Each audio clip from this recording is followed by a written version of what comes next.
தமிழகம் எங்கும் Max Gold, cash for your gold. Max Gold நீங்க தங்க மட்டும் இல்லைங்க, பிளாட்டினம், டைமண்ட், சில்வர், ரூபினி எதை வேணாலும் விற்கலாம். உங்களுக்கான பணம் ரொக்கமா கையிலயோ இல்லைன்னா பேங்க் அக்கௌண்ட்லயோ உடனடியாக செலுத்திடுவாங்க. மார்க்கெட் மதிப்பை விட 100 ரூபாய் ஒரு கிராமுக்கு உங்களுக்கு கூடுதலாக கிடைக்கும். தமிழ்நாடு முழுக்க டோர் ஸ்டெப் சர்வீஸும் இவங்க ப்ரொவைட் பண்றாங்க. உங்களுக்கு கோல்ட விற்கணும்னு அதுக்கு ஒரே ஒரு பெஸ்ட் பிளேஸ் மேக்ஸ் கோல்டு தான். கால் 04445454545. வணக்கம். Big topic with Karthik Mayakumar. Trump இந்தியாவை எவ்வளோ முடியுமோ அவ்வளோ முறைச்சிக்கிட்டு இருக்காருல, இந்த நேரத்தில் இந்தியா என்ன பண்ணணும்? ட்ரம்ப் இப்போ என்ன பண்ணிக்கிட்டு இருக்காரு? நியூ வேர்ல்டு ஆர்டர் கேள்விப்பட்டிருப்பீங்க. இது எல்லாத்தை பற்றி தான் முழுக்க முழுக்க பார்க்க போகிற நிகழ்ச்சிக்குள்ள போகலாம்.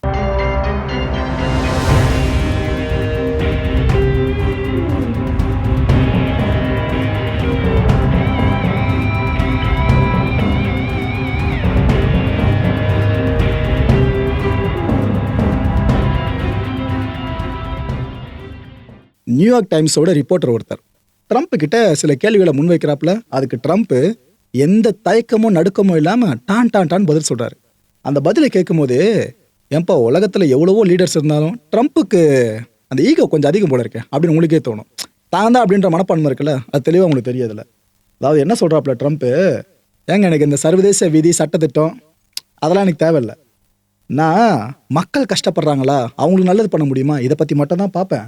என்னோட ஓன் மொராலிட்டி, அதாவது எனக்கான நெறிமுறை இருக்கும்ல, எனக்கான ஒழுக்கம் இருக்கும்ல, அது ப்ளஸ் என்னோட மைண்டு என்ன தடுத்து நிறுத்தணும் அப்படின்னா இந்த மொராலிட்டி அண்ட் மைண்டு, இதனால் மட்டும்தான் முடியுமே தவிர மற்றபடி இந்த சர்வதேச விதி சட்டத்திட்டம் மற்ற நாடு சொல்கிறது அதெல்லாம் நான் கேர் பண்ணவே மாட்டேன்னு போல்டாக பேசி வச்சிருக்காரு. இந்த உலகத்தில் நாங்கள் நினச்ச எதனாலும் பண்ண முடியும் அப்படின்னு ஒரு நாடு நினச்சா மட்டும்தான் இது போல வார்த்தைகள் ஒரு நாட்டோட தலைவர் வாயிலிருந்து வராங்க. அதெல்லாம் இப்போ ட்ரம்ப் வாயிலிருந்து வந்திருக்கா? ரைட்டு. உண்மையிலேயே ட்ரம்ப் சொன்னபடி அவரோட மொராலிட்டிக்கு பேஸ் பண்ணி தான் நடந்துகிட்டு இருக்காரா? அவரோட ஆட்சி நடந்துகிட்டு இருக்கா? எக்ஸாம்பிளுக்கு ரொம்ப பர்சனலாலாம் போக வேணாம், என்னதான் கோர்ட்டு கேஸ்ன்னு இவர் மேலே அவ்வளோ அலிகேஷன்ஸ் இருந்தாலும் அந்தளவுக்கு நான் போக வேண்டாம்னு நினைக்கிறேன், நாகரிகம் கருதி. 2 முக்கியமான விஷயத்தை பற்றி மட்டும் சொல்கிறேன். அதில் ஒன்று ஃபினான்ஷியல் ஃப்ராடு. அதாவது இந்த தேர்தலை முன்னிட்டு நடந்த சில விஷயங்கள் இருக்குல்ல, அப்போ இவர் சம்மந்தப்பட்ட அக்கௌண்ட்லேருந்து காசு போயிருக்கு, ப்ரொபகண்டா பேஸ் பண்ணி காசு போயிருந்தாலும் அது நடத்தை விதிமீறல் தான். தேர்தலை பேஸ் பண்ணி பார்த்தீங்கன்னா அதில் குற்றவாளி இவர்னு அடையாளம் காணப்பட்டார் ட்ரம்ப். இது மொராலிட்டியா? அவரோட மொராலிட்டியா? சரி விடுங்க. 2வது, எலெக்ஷன் ஒரு தோத்து போனார் பார்த்தீங்களா, அந்த டைமில் ஒட்டு மொத்தமான சிஸ்டத்தையும் தனக்குள்ளே இழுத்துக்கிறதுக்காக இவர் என்னென்ன அட்டெம்ப்ட் பண்ணாரோ நம்ம பார்த்துருப்போம். அதுவும் மொராலிட்டியா அவருக்கு கிடையாதுல்ல. ஓகே, ட்ரம்ப் நினச்சா எதை வேணாலும் இந்த உலகத்தில் பெற்றிருக்க முடியும். என்ன விரும்புகிறாரோ அதை தட்டி தூக்கிட முடியும். இந்த விஷயத்த வெனிசுவேலாவில் பார்த்தோம். சர்வதேச நாடுகளோட எதிர்ப்பையை மீறி அந்த நாட்டோட அதிபரியை தூக்கினார், வெனிசுவேலா அதிபரியை. இப்போ அடுத்த ஒரு குறி வச்சிருக்கிறது கிரீன்லாண்டு. ஒரு பக்கம் டென்மார்க் சொல்லிட்டாங்க, அமெரிக்கா படம் உள்ள வருதா யோசிக்காதி, நம்ம படைங்கள்லாம் சின்ன படையாக இருந்தாலும் பரவாயில்ல, நீங்கள் அடித்து துவம்சம் பண்ணுங்க, நமக்கு தைரியம் தான் பெருசு அப்படின்ற மாதிரி சொல்லிட்டு இருந்தாங்க. ஆனால் ட்ரம்ப் அதையும் விட்டுற மாதிரி தெரியல. கிரீன்லாண்டில் மக்களுக்கு ஒரு 90 லட்சம் ரூபாய் வரைக்கும், கிரீன்லாண்டில் வசிச்சுட்டு இருக்க ஒவ்வொருத்தருக்கும் அந்த குடிமக்களுக்கு 90 லட்சம் ரூபாய் வரைக்கும் கொடுத்து அவங்கள கன்வின்ஸ் பண்ணி நாம் அந்த நிலத்தை ஆட்டையை போட்டு போன மனுஷன் அப்படி இப்போ யோசிக்க ஆரம்பிச்சிட்டாப்ல. எப்படி பிஸ்னஸ் மைண்ட் வேலை பார்க்குது பார்த்தீங்களா? ஸோ இப்படி தாங்க, பணம் எங்ககிட்ட அதிகமாக இருக்குது, நாங்கள் நினச்சா உலகத்தில் எதுவும் பண்ணுவோம், ஏன்னா பணத்தை தாண்டி எந்த பவரும் கிடையாது அப்படின்ற விஷயத்த உலகத்துக்கு நிரூபிச்சிட்டு இருக்காரு டொனால்ட் ட்ரம்ப் அவர்கள். இப்போ ஏற்பட்ட மனுஷனை எதிர்த்து உலக நாடுகள் அரசியல் பண்ணுறதெல்லாம் சாதாரண விஷயமே இல்லை. மேக்ரான், பிரான்ஸோட அதிபர், இவர் ட்ரம்ப் மேலே செம அப்செட் ஆகிட்டு இருக்காருங்க. அவர் என்ன சொல்கிறார், இப்போது கிரேட் பவர்ஸ் இருக்குல்ல இந்த நாட்டில், அவங்கெல்லாம் இந்த உலகத்தை டிவைட் பண்ண ஆரம்பிச்சிருக்காங்க, அப்படியே பிரிக்கிறாங்க, பிளவுபடுத்துறாங்க. அதில் முக்கியமாக ஒருத்தரை பற்றி சொல்லணும்னா அவர் தான் டொனால்ட் ட்ரம்ப். ஏன்னா அமெரிக்கா இப்போ நினைக்கிறதெல்லாம் பண்ணிக்கிட்டு இருக்கு. சர்வதேச சட்ட விதிகள்லாம் அவங்க பெருசாக மதிக்கிற மாதிரியே தெரியல. அமெரிக்கா சர்வதேச விதிகளில் இருந்து தன்னை மட்டும் எக்ஸம்ஷன் மாதிரி ஒரு விதிவிலக்கு மாதிரி நினச்சிக்கிறாங்க, அப்படியே தள்ளி தள்ளி வராங்க அந்த சர்வதேச விதிகளில் இருந்து. இது என்ன பண்ணுதுன்னா, சரி நாள்பட குறையும் இந்த போக்கு அமெரிக்காவுன்னு பார்த்தா குறையிற மாதிரி தெரிலன்னு பிரான்ஸ் அதிபர் ஓப்பனாக பேசியிருக்காருங்க. ட்ரம்ப்புக்கு எதிராக இது மேலே ஸ்டேட்மெண்ட்லாம் விடுறதுக்கு தனி தைரியம் வேணும். மேக்ரானுக்கு நல்லாவே இருக்குது. இப்போ காலகட்டத்தில் எடுத்துக்கிட்டிங்கன்னா ஐநா வரலாற்றிலேயே இவ்வளோ லோவஸ்ட் ஒரு ஸ்டேஜ் ஐநா எட்டினதே கிடையாது. செகண்ட் வேர்ல்டு வார்க்கு அப்புறம் ஐநா உருவாக்கப்பட்டதுக்கான காரணம் என்னங்க? 3rd வேர்ல்டு வாரை இந்த உலகம் பார்த்துடக்கூடாது, உலகம் முழுக்க அமைதி நிரம்பி இருக்கணும், இதுக்காக உருவாக்கப்பட்டதான் இந்த யுனைடெட் நேஷன்ஸ். ஆனால் என்ன இருக்கு, அவங்க நினைக்கிறது எதையும் பண்ண முடியல. ஐநாவால் ஒரு போரையும் தடுக்கவும் முடியல. உதாரணத்துக்கு யுக்ரைன் வார் ஐநாவால் தடுக்க முடிஞ்சுதா? இல்லை. காசாவில் நடந்த கொடுமை அதை தடுக்க முடிஞ்சுதா? இல்லை. வெனிசுவேலாவில் இப்போ நடந்த கொடுமை அதையாச்சும் தடுக்க முடிஞ்சுதா? இல்லை. அடுத்து ட்ரம்ப் கிரீன்லாந்தை டார்கெட் பண்ணியிருக்காருல, அதையாச்சும் ஐநா தடுக்க முடியும்னு நினைக்கிறீங்களா? வாய்ப்பே கிடையாது. ஸோ யூஎன்னோட நியூ வேர்ல்டு இருக்குல்ல, இது 2 விஷயங்களை அசம்ஷனாக வச்சு தான் தோற்றுவிக்கப்பட்டுச்சு.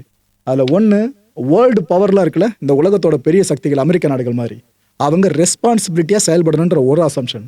ரெண்டாவது அசம்ஷன், குளோபலைசேஷன் இருக்குல்ல, இது இந்த உலகத்தை ஒரு புள்ளியில் கொண்டு வந்து வச்சிரும். அமெரிக்காவில் மக்கள் என்னென்ன சுகபோகங்களை பெறாங்களோ அந்த விஷயங்கள் ஏழ்மை நாடுகள் வரைக்கும் போகணும். இது எல்லாம் சார்ந்த 2 அசம்ஷன்ஸை ஐநா மனசில் வச்சதில்ல. ஆனால் ஃபேக்ட் என்னன்னா, அந்த 2 அசம்ஷன்ஸும் தப்பு தாங்க. அது நடக்கலை இப்போ வரைக்கும். ஒரு பக்கம் என்னன்னா அமெரிக்கா வெர்சஸ் ரஷ்யா, இது இல்லாமல் ரஷ்யா வெர்சஸ் யூரோப்பு, இது ஒரு சில நேரங்களில் அமெரிக்கா வெர்சஸ் யூரோப்னு மாறுது. இது பத்தாதுன்னு India versus Pakistan, India versus China, India versus பங்களாதேஷ்னு விஷயம் அப்படிலாம் போய்கிட்டு இருக்கு. ஸோ யூஎன் நினச்ச ஒன்று கூட நடக்காமல் இருக்குல்ல. ஸோ எல்லாமே பீஸாக செதறி போகிறாங்க. அப்படின்னா ஒரு அணியில் இந்த உலக திரளாமல் இருந்தால் ஐநா இருந்து என்ன பிரயோஜனம், இல்லாமல் இருந்து என்ன பிரயோஜனம்? ஏன்னா ஒரு நாட்டுக்கும் டிஃப்ரெண்ட் இன்ட்ரெஸ்ட் இருக்குங்க. இதனாலேயே அவ்வளோ சீக்கிரம் ஒரு புள்ளியில் எல்லா நாடுகளும் இணையவே மாட்டுது. இது நியூ வேர்ல்டு ஆர்டர்னு பல பேர் நினைப்பீங்களா? நான் அடிச்சு சொல்கிறேன், இப்போ இருக்கிறது நியூ வேர்ல்டு ஆர்டர் கிடையாது. அமெரிக்கா இந்த நியூ வேர்ல்டு ஆர்டருக்கான ஒரு ப்ரீ ப்ராசஸில் இறங்கியிருக்கு. ஏன்னா அமெரிக்காவை பொறுத்த வரைக்கும் அமெரிக்கா தான் ஃபஸ்ட்டு, அதுக்கப்புறம் தான் மற்ற நாடுகள்லாம் ரெஸ்ட்டு. இந்த விஷயத்த மனசில் தெளிவாக வச்சிருக்காரு ட்ரம்ப். அமெரிக்க தலைமையில் ஒரு வேர்ல்டு ஆர்டர் உருவாகணும், இதை நோக்கி தான் அமெரிக்க அரசு இப்போ வரைக்கும் பிஹேவ் பண்ணிக்கிட்டு இருக்கு. இந்த என்டையர் உலகமும் இப்போ இந்த நியூ வேர்ல்டு ஆர்டர் இருக்குல்ல, அமெரிக்காவோட நியூ வேர்ல்டு ஆர்டர், இதுக்கு எதிராக திரும்பி இருக்கு. இன்க்ளூடிங் யூரோப் கண்ட்ரிஸ் முதற்கொண்டு எதிராக திரும்பி நிற்குது. ஆனால் ஒரு உண்மை என்னன்னா, அமெரிக்காவை யாராலையும் நிறுத்தவே முடியல. இதுதான் ஃபேக்ட், ஒத்துக்கிட்டே ஆகணும். ரஷ்யா கிஷான்னு சொல்லலாம், பட் வெனிசுலா விஷயத்தில் ரஷ்யாவில் பெருசாக என்ன பண்ண முடிஞ்சது? ஓகே, பிரிக்ஸ் இருக்குல்ல, அவங்க தான் கடைசி நம்பிக்கை மக்களே. பிரிக்ஸோட ஒரு பெரிய முடிவு எடுத்த ஞாபகம் இருக்கா? டாலரைசேஷன். அதாவது டாலரை அமெரிக்கா ஃபுல்லாக வெப்பனைஸ் பண்ணுதில்ல, இதை தடுத்தாலே போதும்பா அமெரிக்கா ஆதிக்கத்தை குறைக்க முடியும்னு நம்ம புட்டின் சொல்ல போயிட்டு பிரிக்ஸில் இருக்க எல்லாருமே அதை ஆமோதிக்கும் செஞ்சாங்க. ஆனால் லோக்கல் கரன்சி மெக்கானிசம் எந்த அளவுக்கு ரஷ்யாவில் சாத்தியப்படுத்த முடிஞ்சது? பெருசாக பண்ண முடியல. அது கூட எனக்கு தெரிஞ்ச பிரிக்ஸ் மட்டும் இந்த விஷயத்தை அச்சீவ் பண்ணிட்டாங்க அப்படின்னா சாதாரண விஷயம் இல்லை. டாலர் கீழே போகிறது அமெரிக்கா எப்பவுமே விரும்பாது. இதை மட்டும் பிரிக்ஸ் பண்ணிடுச்சு, அமெரிக்காவோட இந்த ஆட்டம் இருக்குல்ல, அது அடங்க ஆரம்பிக்கும். ஆனால் இது நடக்குமா? இந்த நேரத்தில் மேக்ரான், பிரான்ஸ் அதிபர், இன்னொரு விஷயத்தையும் சொல்லியிருக்காரு. அதையும் உங்கள்கிட்ட ஷேர் பண்ணிடுறேன். G7 அமைப்பு இருக்குல்ல, இது எப்பவுமே இந்த சைனா கிளப்புக்கு எதிரான அமைப்பு கிடையாது. சைனா அதோட நட்பு நாடுகள் இதுக்கெல்லாம் எதிரான அமைப்பு கிடையாது. அதே போல் பிரிக்ஸ் இருக்குல்ல, அது எப்பவுமே ஆன்டி G7 இருக்கவும் கூடாதுன்னு சொல்லியிருக்காரு. ஒரு அமைப்பு தோற்றுவிக்கப்பட்டது மக்களோட நல்வாழ்க்கையை முன்னிறுத்துற மாதிரி இருக்கணுமே தவிர போட்டி மனப்பான்மை வேணாமன்ற மாதிரி அவர் இப்போ பஞ்சாயத்து பண்ண ஆரம்பிச்சிருக்காரு. இல்லை இன்னொரு விஷயம் இந்தியாவை ஃபோக்கஸ் பண்ணி சொல்லியிருக்காப்புல, இது நாம பெருமைப்படக்கூடிய விஷயம் தான். அதாவது இந்த G7 பிரிக்ஸு இது போல் அமைப்புகள்லாம் இருக்குல்ல, இதுக்கு எல்லாத்துக்கும் இடையில அமைதி பாலமாக இருக்க போகிறது இந்தியான்னு சொல்லியிருக்காருங்க. ஸோ உலகத்துக்கு அகிம்சையை கற்றுக் கொடுத்த நாடு இந்தியா. அப்பேற்பட்ட நாடு பக்கம் இத்தனை நாடுகள், பெருசான நாடுகள்லாம் திரும்பி இருக்கு பார்த்தீங்களா? இது நமக்கு ஒரு ப்ரிவிலேஜான விஷயம்னு சொல்லலாம். ஆனால் இந்தியாவை அது போக்கில் செயல்பட விடுறது இருக்கு பாருங்க, அதுக்குள்ள உலக நாடுகள் கொடுக்குற அழுத்தம் இருக்கு. அமெரிக்கா மாதிரி நாடுகள்லாம் இதிலிருந்து இந்தியா வெளியே வந்து அமைதிக்கான பிரிட்ஜா செயல்படுறது பெரிய விஷயம். அதை பண்ணிட்டா நம்ம தாங்க. இதுக்கப்புறம் இன்னொரு கேள்வி உங்கள் மனசில் ரைஸ் ஆகும், ப்ரோ ஆனால் சூப்பர் பவர்ஸு அவங்களாம், அதுக்கு இணையாவோ அதுக்கு ஒரு படி மேலே இந்தியா வரணும்னா சாதாரண விஷயம் இல்லையே, இது எப்படி சாத்தியம் அப்படின்னு கேட்டிங்கன்னா சொல்கிறேன். முதல்ல நாம் மற்றவங்களை சார்ந்து இருக்கோம்ல, அதை ஃபுல்லாக குறைக்கிறது இல்லைங்க, ஜீரோக்கு கொண்டு வந்துடணும். நம்ம சார்ந்து இருக்கக்கூடாது, டிபெண்டன்சி இங்கே இருக்கவே கூடாது. உதாரணத்துக்கு எக்ஸ்போர்ட்ஸ்க்காக அமெரிக்கா பெருசாக நம்பியிருக்கோமா, அந்த டிபெண்டன்சி இருக்கக்கூடாது. நாம் நினைக்கிறோமோ இல்லையோ, ட்ரம்ப் அதை நினைக்க ஆரம்பிச்சிட்டாப்ல.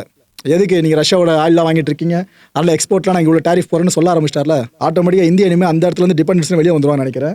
ஒன்று. ரெண்டாவது, ரேர் எர்த் மெட்டீரியல் சார்ந்து நம்ம சைனாவை சார்ந்திருக்கோல, அதுவும் சார்ந்திருக்கக்கூடாது. மூணாவது, வெப்பன்ஸ்க்காக ரஷ்யாவை சார்ந்திருக்கோல. ப்ரோ ரஷ்யா நம்ம நட்பு நாடு ப்ரோ அப்படின்னு கேட்டிங்கன்னா நட்பு நாடு தான் இல்லைன்னு சொல்லலை, பட் ஃபியூச்சரில் ரஷ்யாவை இந்தியாவுன்னு வந்தால் ரஷ்யன்ஸ் எந்த பக்கம் நிற்பாங்க? ஆப்வியஸாக அந்த நாட்டு பக்கம் தானே, அதுக்காக சொல்கிறேன். ஸோ வெப்பன்ஸ்க்காக ரஷ்யா சார்ந்திருக்கோல, அதுவும் நம்ம டிபெண்டன்சி இல்லாமல் வெளியே வந்துட்டோம்னாக்கா சிறப்பாக இருக்கும். இதுக்கப்புறம் நம்மளோட மிலிட்ரி, எக்கானமி, அப்புறம் இந்த டெக்னாலஜி, அப்புறம் சயின்ஸில் ஃபுல்லாக இன்வெஸ்ட் பண்ணுறது, இதை ஸ்ட்ரென்தன் பண்ணணும். இதெல்லாம் பண்ணாலே நாம் மற்றவங்க டிபெண்ட் பண்ணியிருக்க விஷயம் முற்று முழுதாக ஒழிக்கப்பட்டுரும். இந்தியா எடுக்கிறது தான் முடிவுன்ற நிலைமைக்கு நாம் இந்த உலகத்தை ஒட்டுமொத்தமாக கொண்டு போகலாம். Is there anything that could stop you if you wanted to? Yeah, there's one thing. My own morality, my own mind. It's the only thing that can stop, and that's very good.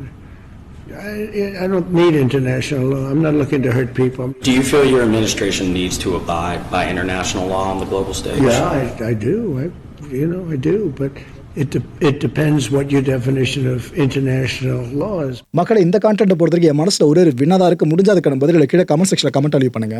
India விற்கிற இடத்துல இருக்கணும், it means நாம செல்லராக இருக்கணும். மற்ற நாடுகள் வாங்குறவங்களா இருக்கணும், it means அவங்க இறக்குமதி பண்ணிக்கிறவங்களா இருக்கணும், இந்தியா ஏற்றுமதி பண்ணுற நாடாக இருக்கணும். அந்த நிலைமைக்கு நம்ம போனோம் அப்படின்னா எல்லாத்தையும் நாமளே இங்கே உருவாக்கணும். அப்படி ஒரு நிலைமை வந்தால் மட்டும்தான் உலக நாடுகள் நம்மளை எதிர்பார்க்கும். நம்ம முடிவுகளுக்கு அந்தளவுக்கு அவங்க மதிப்பளித்து நிற்பாங்க. சரி, இந்தியா சொன்னால் கரெக்டு, நம்ம பண்ணி ஆகணும் அப்படின்னு சொல்லிட்டு. அந்த நாளைக்கு போனோம்னா தற்சார்புன்ற ஒரே ஒரு விஷயம் மட்டும்தான் தீர்வு மக்களே.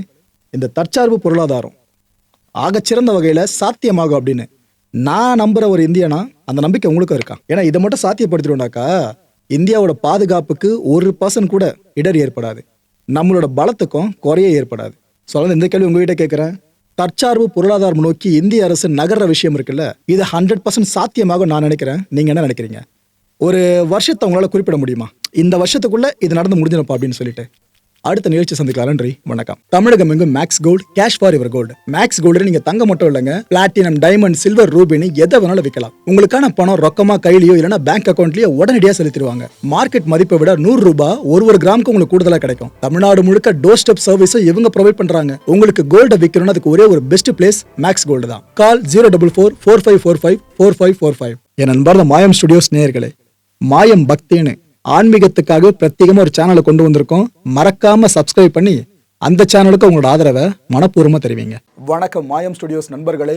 மாயம் ட்ரெண்ட்ஸ் அப்படின்ற ஒரு புதிய ஃபேஸ்புக் பேஜை ஓப்பன் பண்ணியிருக்கோம்.